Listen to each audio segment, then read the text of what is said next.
ચોખા છે, આ પોરેક છે. આપણે આના 3 ચમચા લેશું ચોખાના.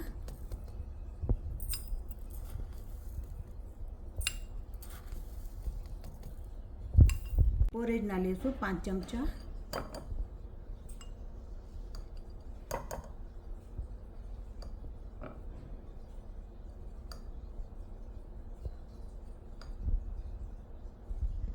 ચોખા ને પોરેજ આપણે બે મિક્સ કર્યા.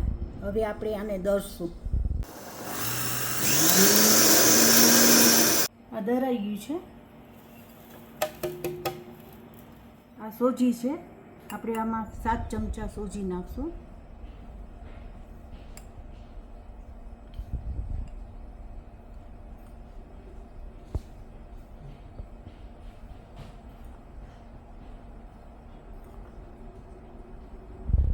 હવે આપણે આમાં 1 કપ દહીં નાખશું.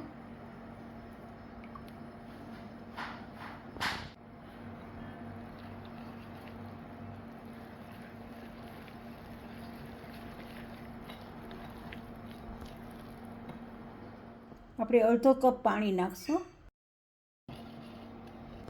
આમાં 1 ચમચી નિમક નાખશું.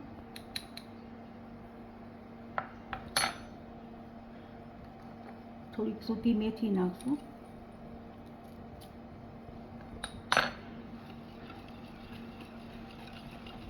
હવે 1 કલાક રહેવા દેશું, પછી ઊંધો બનાવશું.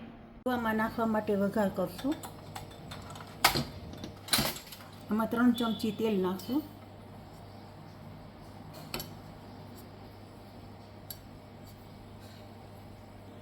પહેલાં આપણે વઘારમાં મરચાં નાખશું.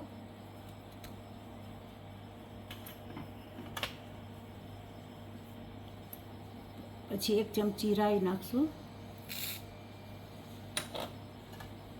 1 ચમચી જીરું નાખશું. 1 ચમચી તલ નાખશું.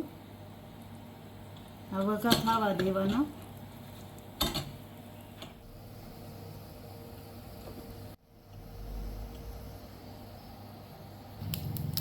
વઘાર થઈ ગયું છે. આપણે આમાં નાખી દઈશું ઊંધવામાં.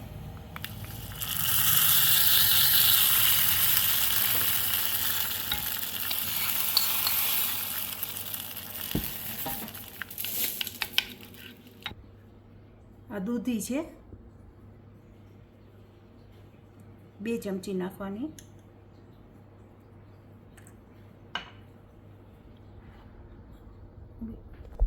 આ કોરજેટ છે, એ 1 નાખવાનું. આ ગાજર છે, એ 1 નાખવાનું, 1 ચમચો. આ ધાણા છે, એ 1 ચમચો નાખવાનો. આ મેથી છે, એ 1 ચમચો નાખવાનો. આ લીલા મરચાં પીસેલા છે, એ 1 ચમચો નાખવાનો. આ આદું છે પીસેલું, 2 ચમચી નાખવાનું. પછી હલાવી નાખવાનું.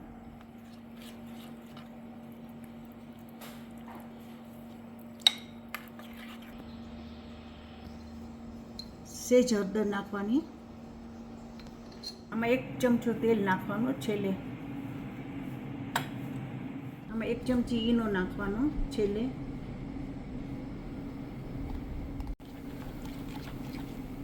ઈનો નાખ્યો છે તો આપણે હલાવવું પડશે. આજ ફેર આપણે ઊંધો એરફ્રાયરમાં બનાવીએ છીએ. ગરમ કરવા મૂકવાનું. આપણે ઊંધું મૂકશું ને આમાં તેલ ચોપડવાનું.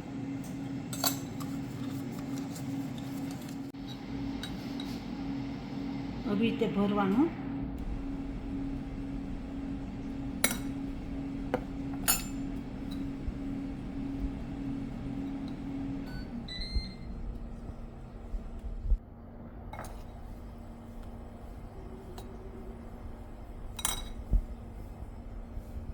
તલ નાખવાના.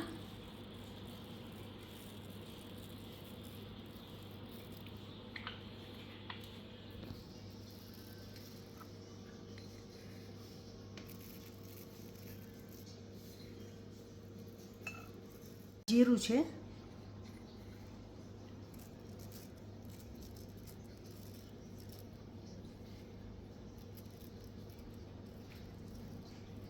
આ રાઈ છે,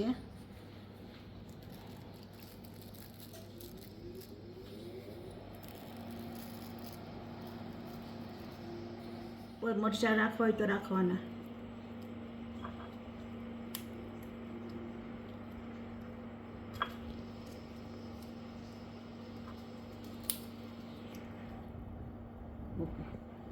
રીતે મૂકવાના આમાં 200 ડિગ્રી ઉપર રાખવાનું 8 થી 10 મિનિટ.